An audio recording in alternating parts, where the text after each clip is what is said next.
You watching Kenroy Batiste TV. Click, view, convenience around the clock.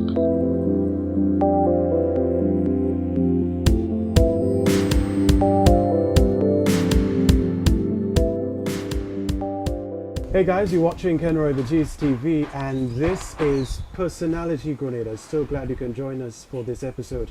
Well, guess what? We have with us on this episode Junior Murray. He is a former West Indies wicketkeeper. Of course, he's now a coach, cricket coach in the Ministry of Sports right here in Grenada. So good to have you with us, Junior Murray. So good to be on your program. Fantastic. So, I mean, you are a man of sorts. We want to back up a bit to talk about your upbringing. We want to get a sense of where do you come from, your roots, that kind of thing. Okay, I was born in Riverwood, St. George's, close to the old Queen's Park at the time. Went to St. George's Methodist School in Queen's Park also. After that I went to the Grenada Boys Secondary School, GBSS, and then I went to college. Went straight on to the West Indies West cricket team from there on.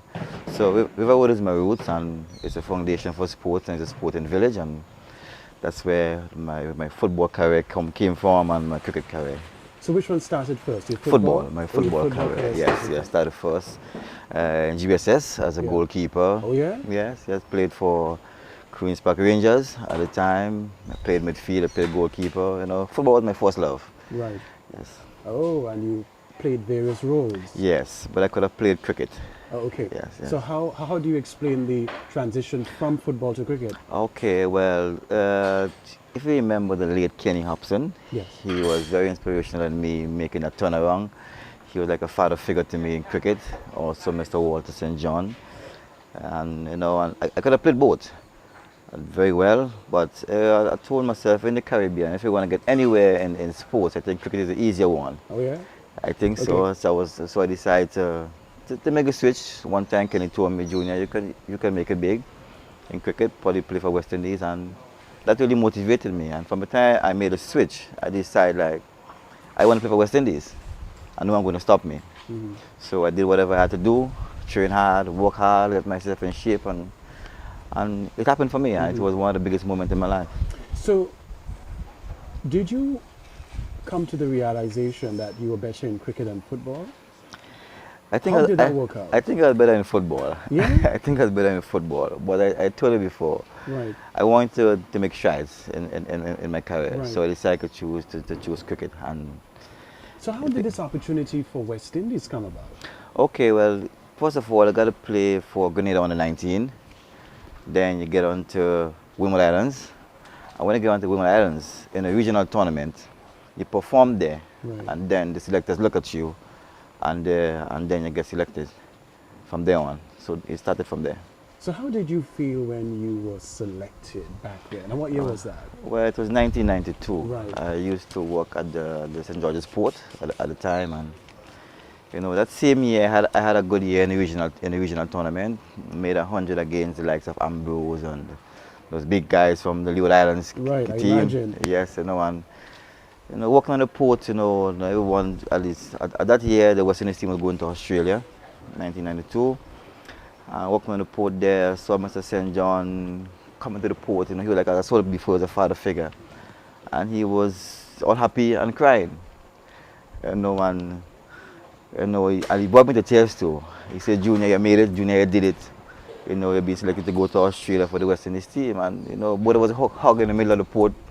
Two big men crying. You know, it was a joy. It was something I wanted to achieve, and it came. So just tears of joy.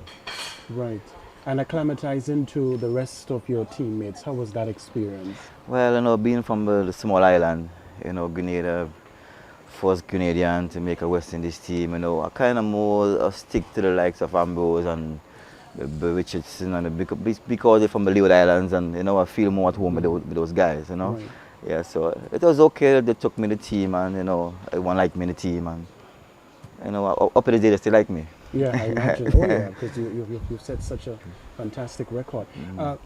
Were you at any time under pressure to perform? Given, okay, you've been selected, you've been called up, and there's this weight on you to perform your very best for West Indies? Yeah, well, I think so. Yeah. You know, being from a small island, you don't get much chance to go there and perform. So I can remember that night in a team meeting, when I had my name selected to play the test match in Sydney, and my name was selected. I couldn't sleep. I just wanted to go there, knowing that the whole of Grenada is watching the television, Yeah. and Yeah. everybody is all excited, and I just couldn't believe it would happen, and it happened to me. Being on the field there, I still was in shock. I remember keeping a wicket, and first test catch came to me, Ian Bishop bowling to Mark Taylor, and I caught it. Then I realized that this is a big thing now. I'm in there, So Yeah, I imagine that. yeah, again. so just want to do well. I'm a kind of person, I set high standards. I like to do well. I don't want to go there and just go there. The West Indies on your shoulder. I got pride in what I'm doing, and at the end of the day, it paid off. Right. What do you recall as some of the big moments in your career for West Indies? Well, scoring a test 100 in New Zealand, against New Zealand 1994, 101 not out.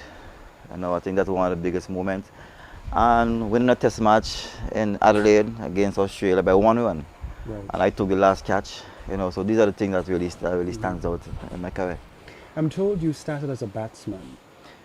Well, I correct? wouldn't really say a batsman, a wicket keeper. A wicketkeeper you started Yeah, first. keeping was my first love, and still is my first love, still my love. Right. Being a goalkeeper, Uh-huh. the keeper just keep automatically. Okay, so you sort of gravitated to wicket keeping more. Yes, Okay. yes. Right. What about wicket keeping do you like? Well, I think you in the game all the time. Yeah. You action sport. You have to be there, focusing all the time, keeping the team alive. I think the keeper is one of the most important guys on the field. You got to motivate the guys, keep the team alive. And you go there and do things, you take a spectacular catch, you live a team. And probably these are the things probably I did in my career. I used to probably try and do too much. Right. Try and make things happen. Try and dive down, way down the leg side, do things that to make things happen and motivate the team. And I say it paid off, and I enjoyed every moment. What was your training program like as a wicketkeeper? Well, for me, my training program from then to now is still the same training program. Yeah, explain that one. Get up in the morning, leave my home at 4 o'clock in the morning, get out there, At 4? rain, thunder, lightning. I will go there in the morning, do my jogging, go to the gym, do my weight training. And fitness for me is for me like brushing my teeth. It's something I love to do. If I don't do it, I tend to feel out of it. Right. Get up in the morning, go to the beach, jog, do your weight, as I said, do your weight training, and just keep yourself in, keep Is it a yourself. discipline? I think for me now it's obsession. Obsession? Yeah, I It's reached think to that, yeah, right. it reached to that point, because I love it with a passion. And You up do. to this day, I still do it. Right. Yeah, I still do it. Right. In terms of techniques as a wicketkeeper, what must we know? And perhaps for budding wicketkeepers out in Grenada and the rest of the world. Well, first of all, wicket keeping is one. You got to be fit. All right, you got to be bending at least 4 or 5 days in the field. You got to be bending. You got to make sure you're strong in your legs. Your lower back is strong. That's one of the reasons why I'm more into the weight training, to keep myself in order. The movements of your feet. People might think wicket keeping is hands, but if your feet not moving, your hands will not get there. All right, Okay. so agility, movements of your feet, and these are one of the main key points of wicket keeping. Once you're moving, it comes very easy. Right, right. Do you ever go out with a game plan to say, okay, this is the performance today I'm going to put down on the field. This is the plan I'm going to follow? Well, I wouldn't really say it. I always go to give 110%. If I'm playing a beach game, I want to give 110%. As I said before, I have pride in what I'm doing. Even though I'm in a wheelchair playing a game, I still want to perform at a high level. And I probably think these are the things that are lacking these days, probably not sports people. The pride and the passion in what you do to the best of your ability, and go there, give a good account of yourself, at least. Right. One of the things, again, for me, I represent my country. I love my country, Grenada. No matter what I do, I go there, Grenada. It's on my shoulder. Criticism. Yeah, Yeah. that's one of the How key did things. you respond to criticism during your time? It motivates me. I can remember in my time, I might be training, people might be cursing me. Keep my head up and I keep going. At least these things motivate me. I don't really care what people say about Junior. And with the business, I know I want to do something, achieve something. I'm going to take night and make day to get it done, and get it done properly. And on the contrary, how did you respond to words of encouragement, for example, and support? Well, at least it makes me feel good. It makes me want to go there and even do more things, do better. If I score 50, I might want to score 100. You know, just keep that level of performance at a very high. Right, right. Okay. So these days, of course, you're in the Ministry of Sports. You're a cricket coach in the Ministry of Sports. How's that going? It's going pretty good. At least I love the kids. At least I want to teach the kids what I've learned in my time. I want to give back something to the kids, you know, because these days, you know, the kids, they easily drift away from stuff, you know. So it's a passion. I love it, and probably one day I might do my own thing, probably something in the making, but I keep it kind of quiet still. Right. You know, yeah. So when I'm ready for you, I'll probably come here another interview. Fill us in on your plans. Absolutely. Yeah. Junior Murray, what's it we need to get right in Grenada concerning cricket development? Well, first of all, I think we gotta love the game. We gotta get people in position that love the game, and we go all out there to do things. Because to me, I think we just going through the motion. You know, I don't know. To me, it's kind of hard to see what's happening in cricket in Grenada. At least we got to get people on board, British people. We got a lot of money to get things. Cricket is an expensive game. Oh yeah, it is. British people got to come on board, and the other thing you're not really seeing, you know, a cricket bat is about $400 for a cricket bat. Oh yeah? Yeah, it's very expensive. A proper cricket bat. A proper cricket bat. It's expensive, you know. So we got to get people on board to try and help. And that's one of the things that turn away the kids, because it's expensive. What about other cricket gear? Give me a sense of the costs and yeah, pay a part $100 and something, $20 something, you know. A cricket ball, a proper cricket ball about $40, $50. You know, it's expensive. Right. So at least I hope that something could be done whereby, you know, people could get on board and try and help in whatever way they can. Have you seen talent here among young people? Too much. Too much? Too much talent. Explain that for us. Well, we got a lot of young kids out there that can play the game. As I said, nothing happens for them, they get distracted and fall by the wayside. So that's where people like me comes in to try and keep them close. You know, like at this point now I have a young bunch of guys, you know, and most of the guys are under 23. And we have a club, like a proper club. UN Insurance sponsors us. You know, we call ourselves upsetters. We go to Carriacou play cricket sometimes. We play locally. We're looking to go to St. Vincent, probably in Easter next year. And, you know, so those are the things I try and do to keep the guys kind of close. Because if nothing happens for them, they'll fall by the wayside, they'll go and drink the alcohol and a bunch of foolishness, you know, so they got to keep them close. Right.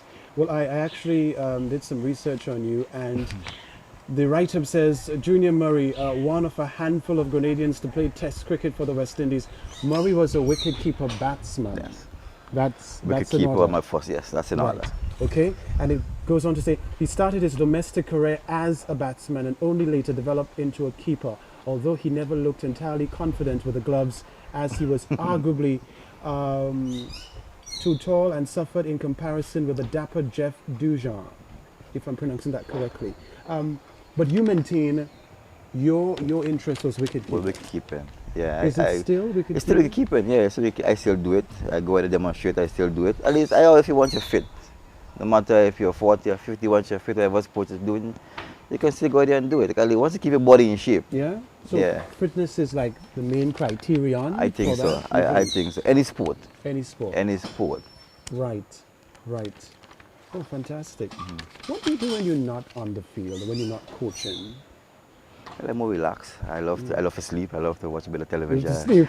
Yeah, sleeping is good. Yeah. Sleeping is a key issue. Keep you energized. Right. You know, that's one of the things I use when I get up early in the morning. Okay.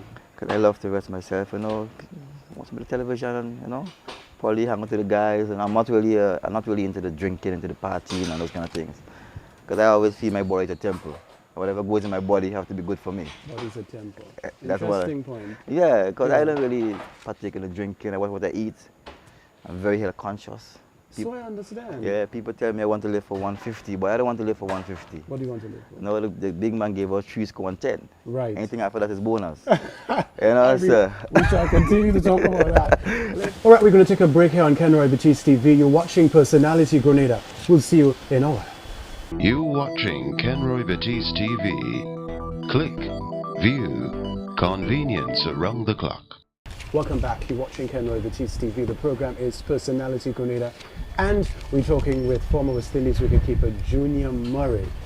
No doubt, I want to pick up on your point. Before the break, you said you believe the body is, of course, the temple. Yes. I want you to pick up on that for us, and to what extent do you value the body? I think the body is amazing. It's amazing something, you know. At least I look at the body as a vehicle, in a sense that some certain vehicles are made for certain diesel, for certain fuel. Okay, if a vehicle is made for gasoline, you can't put diesel in it. What's going to happen? You're going to break down the body. You're going to get sick. You're going to, you wouldn't function properly. So that's why I tend to look at my body in that way. Because certain things we put in our bodies, it doesn't help our bodies. You know, these days you see all the sickness going on, diabetes, high blood pressure, and it comes along with what we put in our system. Mm-hmm. What we eat is you know. So once you try and do the right thing, nobody's perfect. You know, probably one day you might have like a pig out day, you know. But I think the majority of the time we need to do the right things to keep ourselves in order. You know, that's why I love the body so much. You know, because at least, as I said, it's a temple, and you know, people tell me, Junior, you're not getting old. I don't know what you think. I'm 44 and I'm proud of it. You are 44. Yeah, and I'm proud of it. You know, I'll be 45 in January 28th. You know. Amazing. And I feel, I feel like 15, 16. I work with the youngsters every day and I embarrass them all the time, you know. Because to me they're so weak, you know, and they're not strong, you know, and I wonder why. Because what you put in your system. You're 44 going on 45. Yeah. Amazing. I'm feeling alright. And you attribute that look and that fitness to your continued daily lifestyle program? I think so. Because you cannot be not sleeping or eating properly and expect to function properly. Right. If you're not sleeping properly, you tend to get old very quickly. You understand what I'm saying? If you're not eating properly, your body going to break down, you're going to get sick, you know, and I'm into a lot of herbal things too, you know, I like herbal things. Right. I was at a particular pharmacy about a week or two ago, and you were there, and you made a comment concerning, I think, some soda. Somebody was selling soda, and apparently you're against that. Yeah, that is bad for our bodies. You know, when I see people drinking Coke, the soft drink, you know, that's like eating a spoonful of sugar. All this thing that's full of sugar in it, and you're not doing anything with that. You're gonna get diabetic down the road. You're gonna get sick. Yeah. You understand? People don't drink much water, which the body needs to keep it functioning properly. What amount of water do you drink a day? Well, if you know, I drink a lot of water. First thing in the morning before I get up to go outside to do exercise, I drink a liter of water. A liter of water, right. All right, that starts my day right. I get my system in order, you know, use the bathroom, function after that, and then I go to my regular routine. You know, but we tend to eat and drink too much foolishness now, man. What about eating late at night? No, I don't take part in that. No, I don't take part in that, no. Yeah. 4 or 5 o'clock in the evening, latest I might eat. Yeah. You know, but we have to love to like ourselves. We have to try and do the right. It's hard. You know what amazes me? We say things are expensive and Grenada food is expensive. But look at the way we dress. Right. Look at the amount of new vehicles on the road. We tend to focus on the wrong things. So okay, so you're saying, we have to get our priorities. We got to get our priorities right. We got to love ourselves more, treat ourselves. You know, we might drive a vehicle, we might get a knock, bring it in the garage the next day. Right. We feel a pain and we just leave the pain there and we forget the pain. And down the road something happens. You know, so I think we gotta do the right things. We gotta love ourselves. We need to be more conscious More of our conscious. human body. Yeah. Yeah. Oh yeah. Okay. I know you don't want to talk about the projects you are working on, but I want to not go on that because I respect that entirely. Yeah. But what other initiatives perhaps you want to talk about concerning development of young people? I know obviously you work in the Ministry of Sports, cricket coach, relative to school development. Yeah, What's school, going on there? yeah. Well, we do different programs. We just finished working in the primary schools, the grade 5s, teaching the basic of cricket, or at least the stand, how you hold your bat, you know, how you play a forward defensive shot, the backward defensive shot, you know. So probably early next season, I might go into the secondary schools, under 15, independence under 15s. You know, and they might have a tournament there, and that's what we do. We do session by sessions, yeah. And how are the young ones responding to what you're Nah, teaching them? at least they like it. They like it. You know, when a junior boy go to a school, you know, it's love.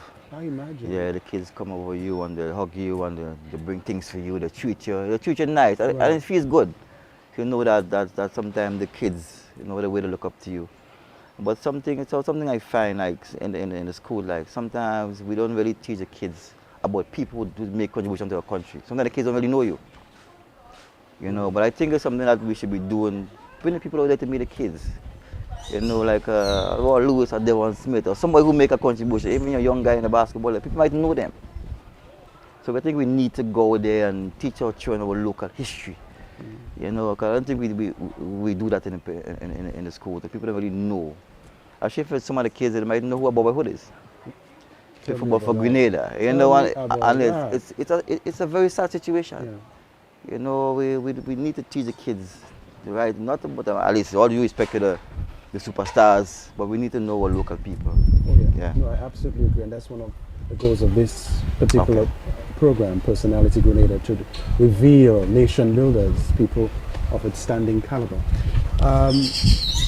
What I want to ask you now, I want to go back a bit as a wicket keeper, because you seem very passionate about this. I mean, it shows. What are some of the techniques which you think wicket keepers need to get right? You did it, you performed it. Help us to understand it. I think it's the way your feet move, the way your hands move, the way you collect the balls. You know, because somehow, at least in my younger stage of wicketkeeping, probably I used to do the wrong things. You know, probably tend to collect the ball straight to me like this. Like hitting a back wall, you had nowhere to go. But as you get older and you learn a bit more, Jeffrey Dujon, the wicketkeeper before for West Indies team, helped me a lot. That you collect with a give. You know, in the sense that you take the ball from out, then you come in with it. You ride it. Right. Okay, you don't want to keep your hands locked too close to you, because your hands have nowhere to go after this. And especially keeping in places like England, where the ball tends to do all this deviation. That's where you need the proper technique. Because that's where in my career it tested me a lot in England.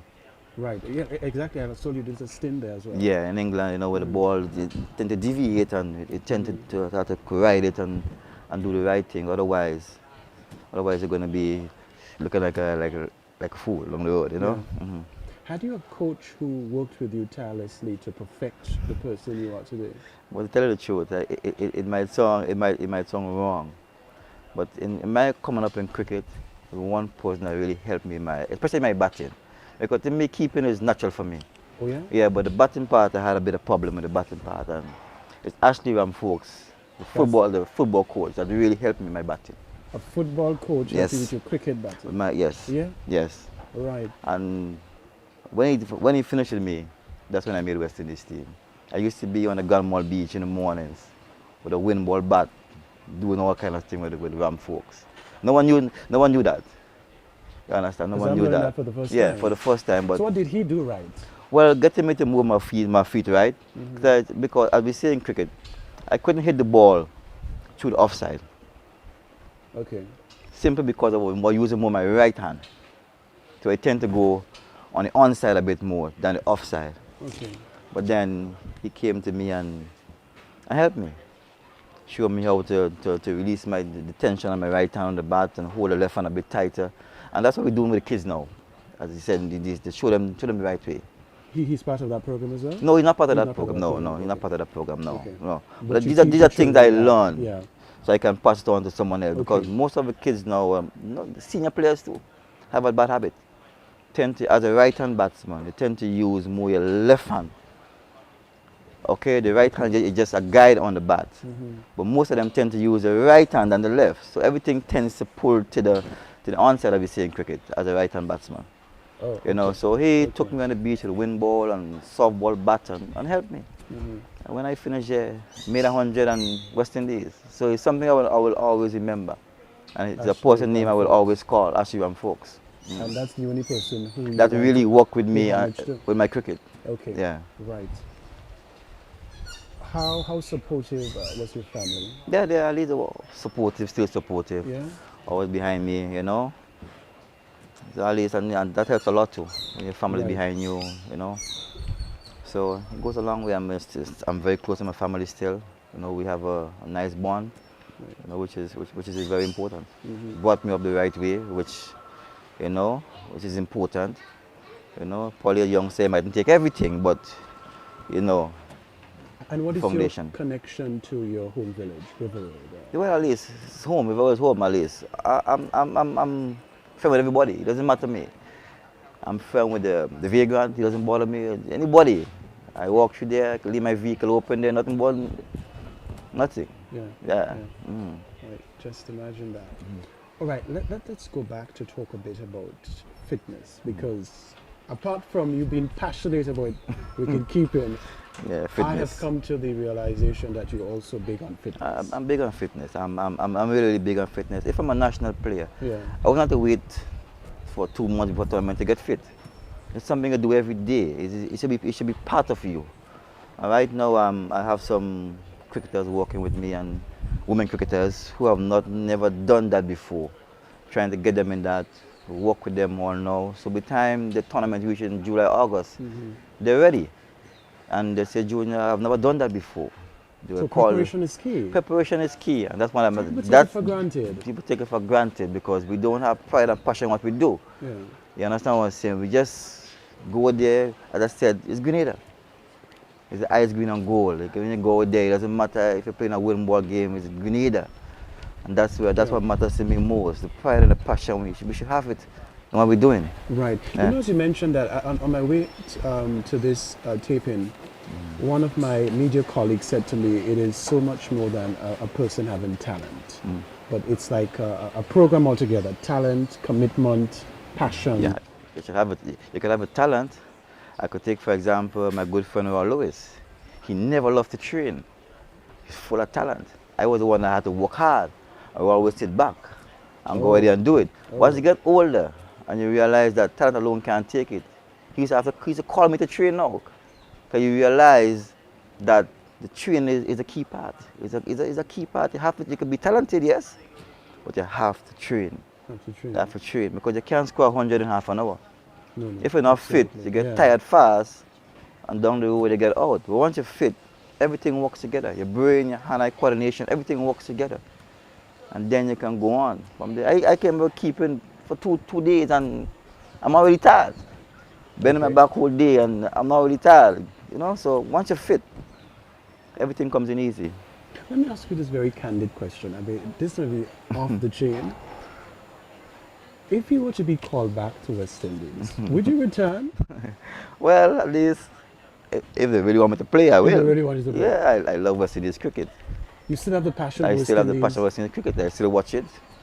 The captain and I, Sammy and I talk all the time. Through at least BBM and so on. You know, we still talk, and I still love West Indies cricket because at least it's something that in the Caribbean all youngsters want to do. Oh yeah, Cricket, West Indies. it's like the benchmark for It's a cricket benchmark for cricket in the West Caribbean, Indies, yeah. in the Caribbean. So I still love it.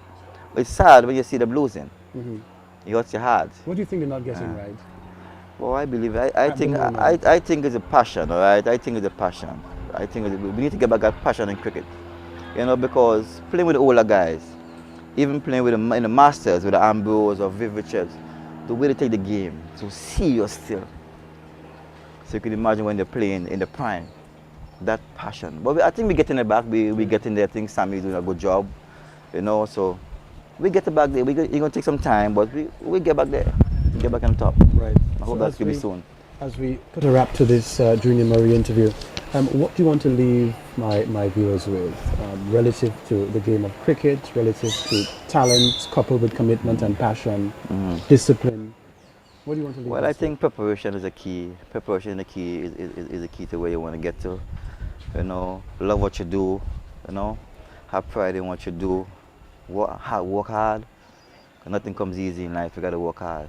You know, so and pride, Grenada, with? Pride, is the key thing. You know, country come first. You know, and once you put all the things together, country before self. it's I like country that. before self. I You like got- that, I yeah, really do. and then things happen for you, Yeah. and things have to flow very easy. Yeah. Yeah.